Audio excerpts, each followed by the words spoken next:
Hi everybody, and welcome back to the reconnection space, the space where we talk about all things reconnection with ourselves, reconnection with the world around us, the universe, where we want to go.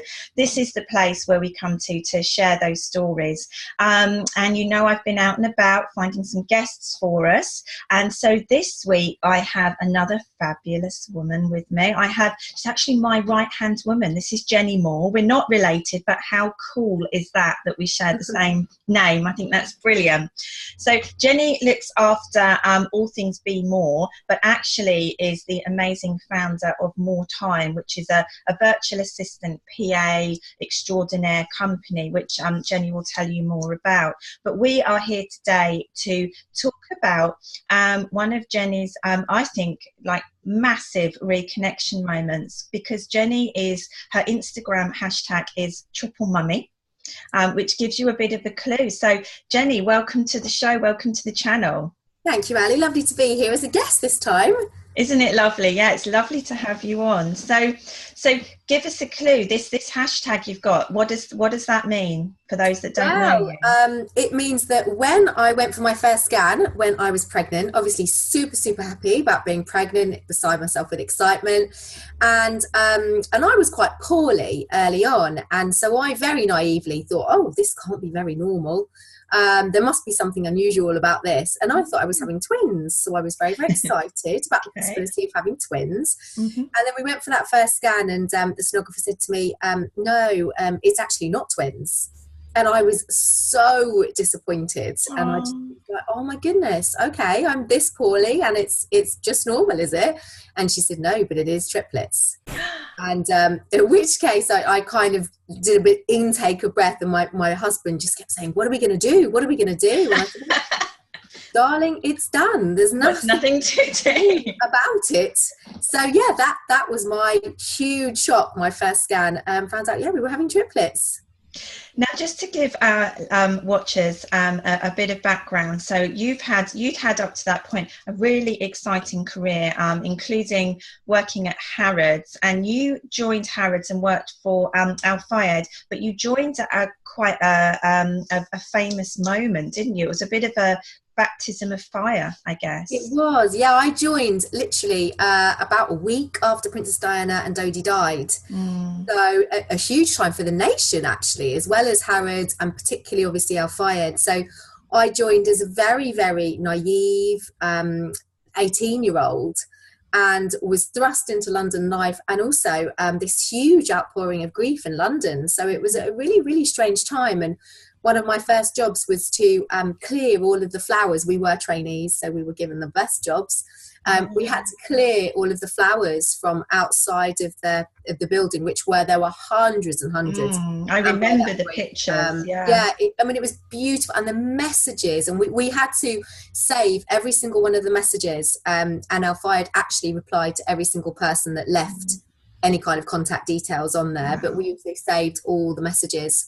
And we had to dispose of all those, what were then very, very stinky flowers. Oh, yeah, because I just obviously most people, who are old enough and they remember where they were and they remember those scenes, but to actually have been part of that and to have had that task. So that was kind of you, London career girl, working for one of the most famous names, one of the most famous department stores in the world. So tell us a bit about how you ended up then being triple mummy. So, yes, at Harrods for years. I was there for 7 years. I worked my way up in HR. Then I moved over to work, still working in retail, but working in HR for Philip Green, for Topshop. And then another great name. Like a really, really varied London career, but I loved it, and very much a career girl. Moved to London, lived in London for a long time, and partied hard in London. So it was really, really amazing, and I loved my life with a passion. And I lived for work as well, very, very dedicated to work. And I met my husband, obviously he wasn't my husband at the time, met Alistair when I was in my early 20s, and we loved the London life together.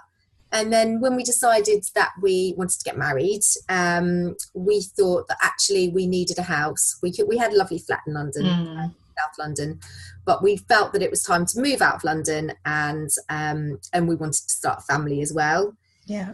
So we took the jump. We moved out to close to where my family were located, because we wanted to be near some family, and thank goodness we did. And we got married in the June, and by the following, I think it was the February or the March, that was it, I was pregnant.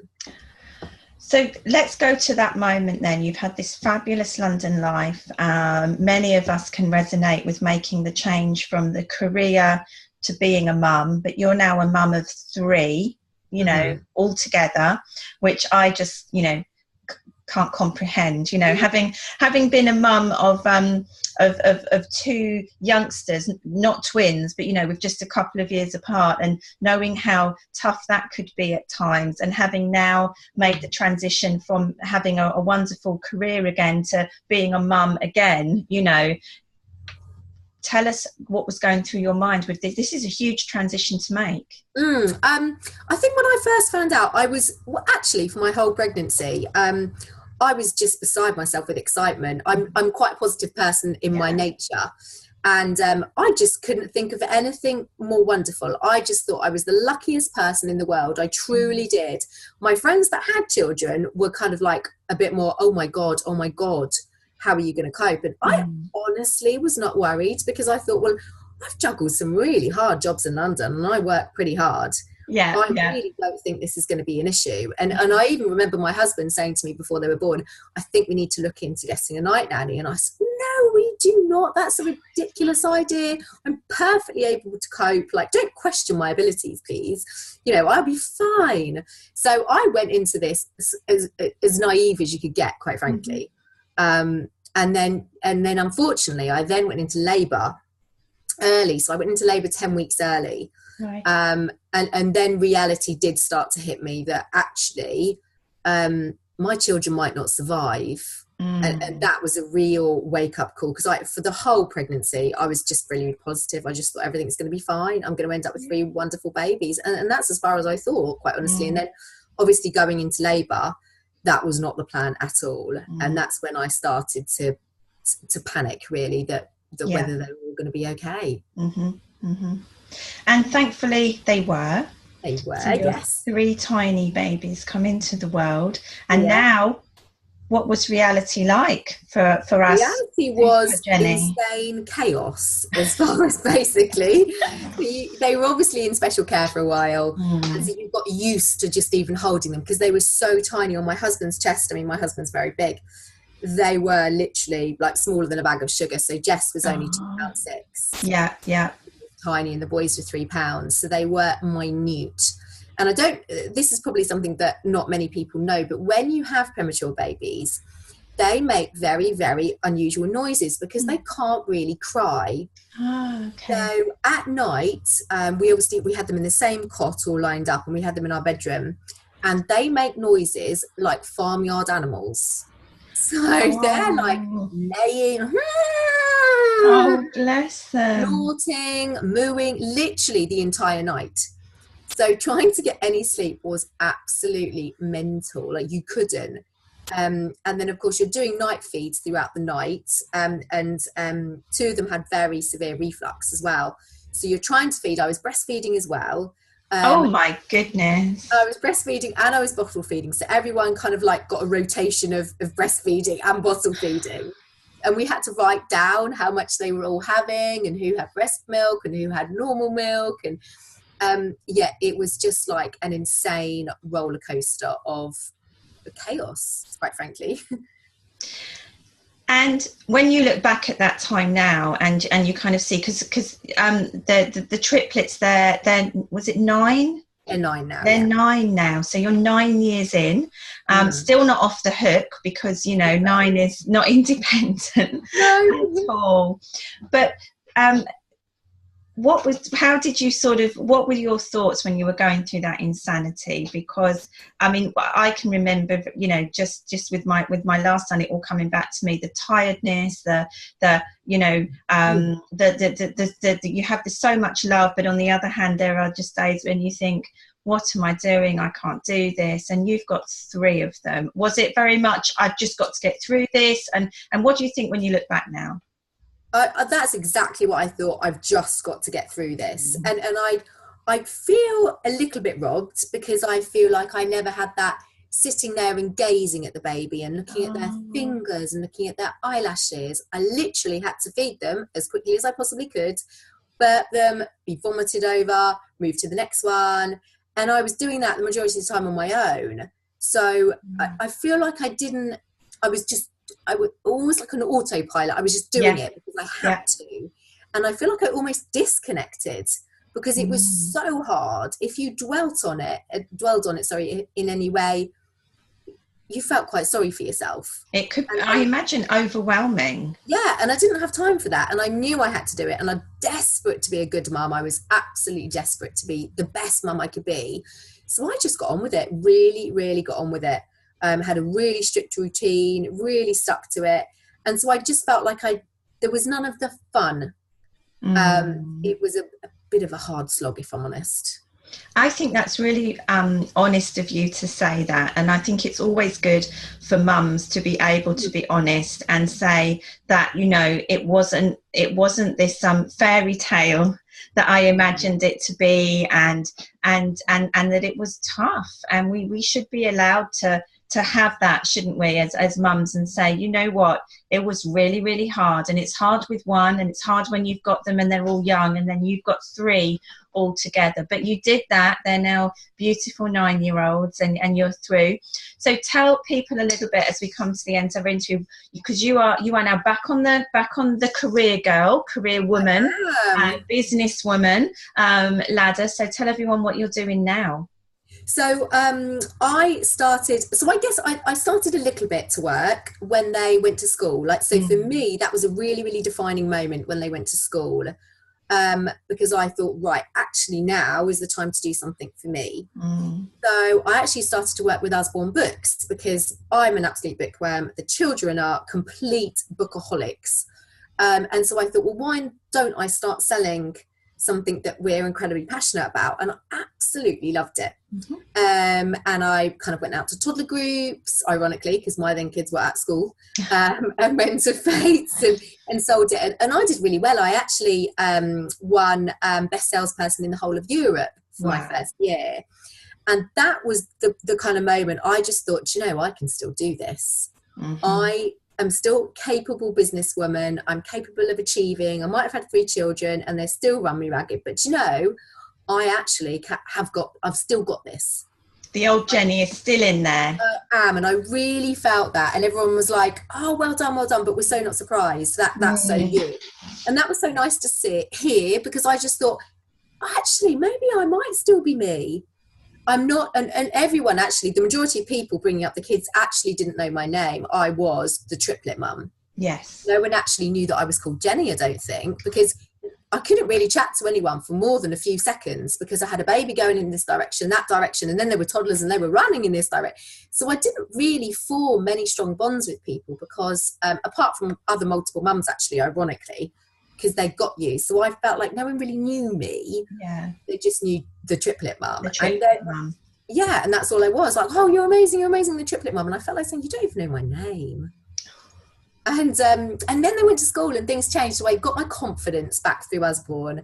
Loved it, like an amazing brand, amazing job. But there was a lot of weekend work involved, lots of evening work involved, and that didn't really suit my family situation, because it wasn't fair to I expect my husband, who works in London still, to look after the children in the evening and in the weekends, and that didn't suit him. So that kind of came to an end. And then I still very much wanted to work for myself, because as you know, when you've got kids, it's super hard holding down a job, because you need to be so flexible with sickness, school stuff, and again, I still wanted to be the best mum I could. So I thought, well, it's really up to me to work for myself. You know, I've got all of the skills that I have. I hadn't actually lost these skills, I just haven't been using them for a while now. And so I just thought I pulled everything that I did under one umbrella and just took a bit of a chance, really, and went back to people that I'd met through old networking circles, people that I would, you know, I'd call friends, because I got to know them quite well.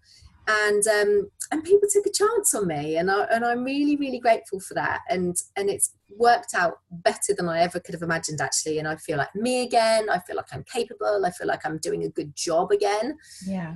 But I'm not sacrificing being a good mum. So it sounds like you have got that, almost got that elusive kind of balance that we all look for, where you are, I mean, you are doing amazing.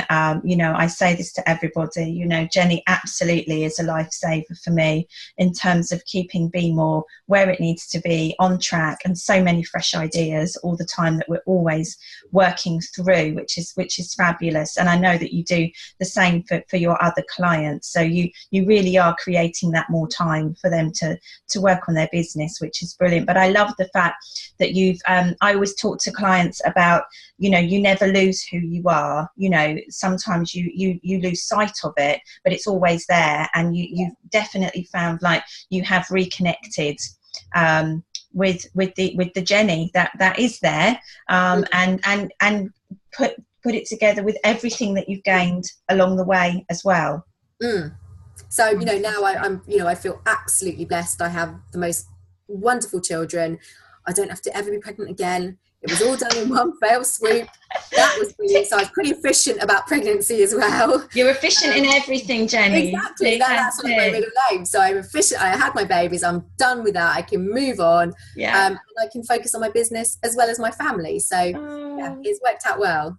Brilliant. So, as always, put you on the spot. My final question to my guests as we bring this episode of the Reconnection Space to a close is, for you, reconnection means what?